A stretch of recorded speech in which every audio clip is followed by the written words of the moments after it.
স্বামীর সামনে খাবার দিয়ে স্ত্রী যদি এক কাজ করতে পারে, ওই স্বামী স্ত্রীকে পাগলের মতো ভালোবাসবে। আমি হাদিস থেকে বলছি, হাদিসটি তাবরানী এবং সহিহুল জামের মধ্যে উল্লেখ করা হয়েছে।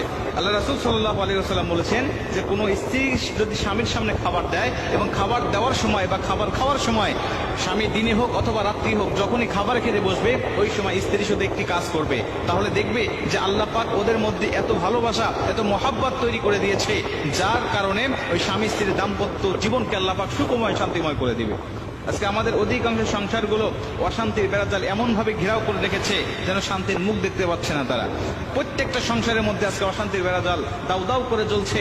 প্রত্যেকটা সংসার আজকে পরকীয়ার সম্পর্ক, এমনকি অবৈধ সম্পর্কের মধ্যে মানুষ জড়িয়ে পড়েছে, যার কারণে সংসারগুলো আজকে আর জান্নাতের বাগান নেই। প্রত্যেকটা সংসার এখন জাহান্নামের গর্ত হয়ে গেছে। মুসলমান মা বোনেরা আমার, খুব মনোযোগ দিয়ে কথাগুলো শুনে নিবেন। আল্লাহ রাসূল কি বলতেছেন সহিহুল জামে এবং তাবরানী শরীফের মধ্যে হাদিসটা উল্লেখ